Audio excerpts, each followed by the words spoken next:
Alright, I'm Anthony from Castrovalva. Today we're going to go through all my bass stuff, see what makes the albums tick, what makes all that awful noise, and just go through some questions and gear.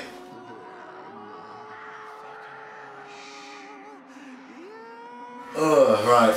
I got my first bass when I was in high school. I never played it, I just got it. It just sat in the corner of my room. I learnt like 4 songs on it. And just plonked around, didn't really do anything interesting. I just thought, I liked the idea of bass, but I just could never be asked playing it. And then, like, I left it for like a year. And I listened to different music, like really distorted bassing. And I was like, this is a lot cooler. So that got me like back into starting playing bass again. I was like, I just wanted that gnarly sound. So I got myself a couple of pedals, like an overdrive, and that just made me want to play bass more, because it sounded loads cooler. I was like, yeah, I just want to play bass all the time. So I learned to play bass, noodling, with loads of overdrive. That was the best bit, like, pedals really got me back into playing bass.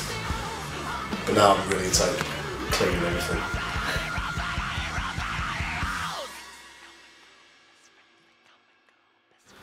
Well, there's a lot of, there was a lot of like old funk musicians that used to do loads, like Larry Graham had this old like LP, and it was like from the 70s, but all the bass lines was really distorted and like slamming, like really simple lines like boom, dun, dun, but it was like, it made me realise that you don't have to just go like playing all that crazy stuff. You can just hit something really hard and solid and just like, that really got me into like the groovy playing. I was like, yeah, I don't need to noodle. So Larry Graham, like Rage Against the Machine, all the bass lines and that stuff's amazing.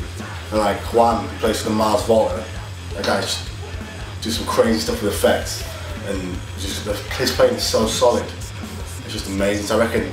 But then like I listen to a lot of crazy stuff, so I reckon I listen to a lot of bass lines and hip hop. I like so those real smooth, repetitive bass lines.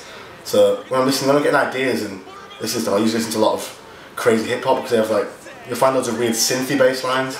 I think those big heavy synths are the best things that get me inspired.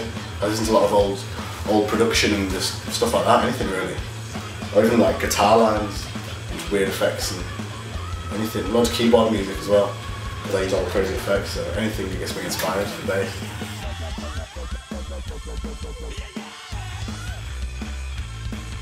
This one's like a Frankenstein bass. It's got the neck's from an old 80s like Fender jazz bass, which is from the 80s, I think 86 something, but it was a reissue of a 1975 jazz, so the neck's really thin, like front to back it's just so much thinner than a normal jazz, and like everywhere's just thinner, really easy and quick to play. So I got that off there, I was like, I need that. So then the body is just, this one's really heavy and big. It's based on like an Ibanez Jet King like guitar. I saw the body of those, I was like, yeah, it just looked cool. But then the pickups in this one are like a couple of, well this, yeah, it's like a Frankenstein bass. These pickups came out of an old American made PV T40 bass, which I played it at Reading and Leeds and kind of broke it a bit. So I just took the pickups out and got them put in this body, and they're just so hefty. It's real cool. So I got those wired into this, but then there's pretty similar themes on all the basses. Hefty pickups, they both look like this. I've got the badass bridge, Leo Quan, put on every bass I play.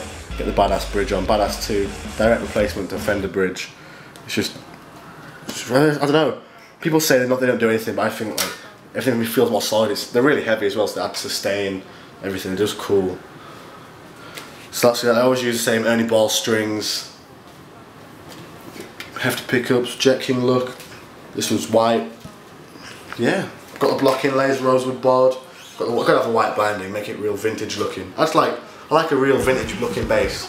So it looks like it's been found in like a pawn shop, like 1960s mum and dad shop, like rotting away in the corner. Like, I just wanted that, but with massive, hefty sounds. Always passive, and don't play active basses. Just like it's simple. This one's got two volume controls, one for each pickup and a tone for both. It's real simple. I like simple basses, so I can just bash it about.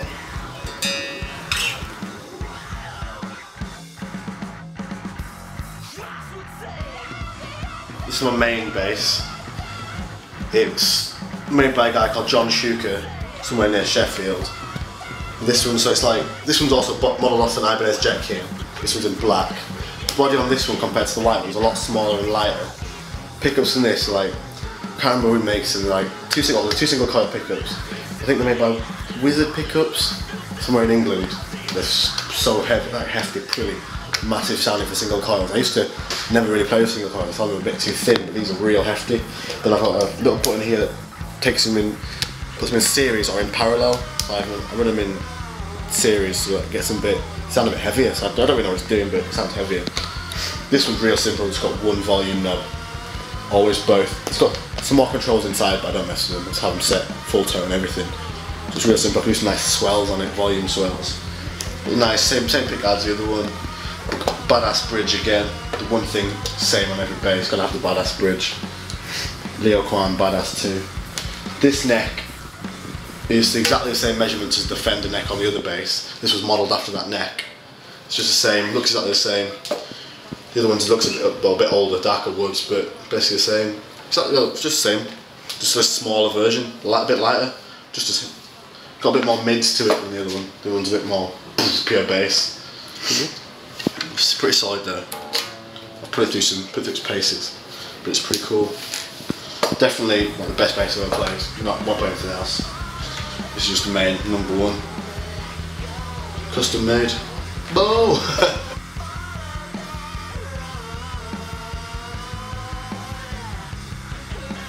Basses. One of my friends always try to get me to play like crazy basses. Like he plays all these Spectres and stuff. I just like a simple bass, man. If I didn't play these, I'd just be playing a Fender. I got my Fender Jazz. That was the best. Like it's still in my back room. One of the best basses I've ever played. Well, it's in pieces with the necks on this. It was the best neck I'd ever used. But like Fender, like just simple basses. People go around with these crazy basses, wild woods, 95 strings, all this kind of talk, and I was like, yeah, Leo Fender did it right. P bass, jazz bass, I like them. I just think they're sick. Like G&L bass as well.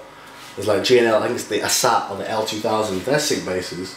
I just like them simple, I like a simple vintage bass.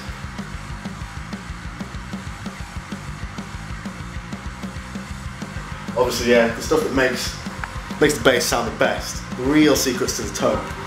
Obviously, Parappa the Rapper, this little guy. You know, got one of these on your board, you're gonna sound good. Parappa the Rapper, this little weird twerp dude, lobster roll. Gotta have these guys, they make everything sound better. Got my bass hat, got double bass hats. One there, one here.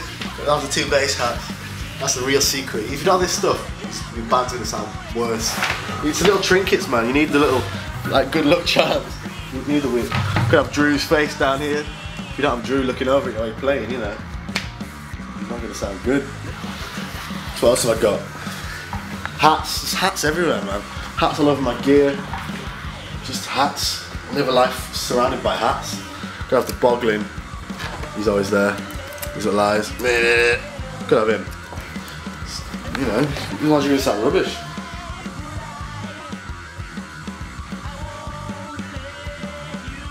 Stuff I'm still after, wish list. There's so many pedals, like basically pedals, always after pedals. Earthquaker Devices, got a thing called the Rainbow Machine. After one of them. Yeah, Earthquaker Devices. Organizer. They've got like a bit crusher as well. They make so many crazy pedals I'm after. I've been looking at compressors as well, like Matte Bass, because I used a Matte Bass synth, which is like one of the best synths I've used. I've been thinking about looking to more Matte Bass pedals because I've never really looked at them properly, but the stuff I've been having a go with, like amps as well, the stuff just seems phenomenal. I really want to give a go to loads of Matte Bass stuff. What else am I into? Like Pigtronics, they make some crazy stuff. I've got one of their synthesizers, the Mothership, and that thing sounds huge, it's so fat. It's like, that thing's amazing. So I'm after Pigtronics, Earthquaker Devices, make crazy pedals, anything of theirs I just want to have a go with. Like, what else is there about? Source Audio, they're making some crazy stuff at the moment. They've got all their pedals like really, you can change so many parameters. They've got like a whole back page menu in the Pro edition of the pedals. You can change everything. You can like sync them up to MIDI.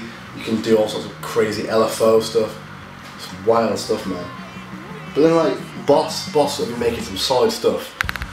I've broken so many pedals, but I've never broken a Boss pedal. So I'm obviously going to look into more of their kind of stuff because Like I need a phaser, and their phasers sound pretty cool. One of them's got this like step phaser thing that almost sounds like a rise and fall, like almost like an arpeggiator kind of thing, and that is something I definitely want to work into my sound. So Boss have got some cool like stuff.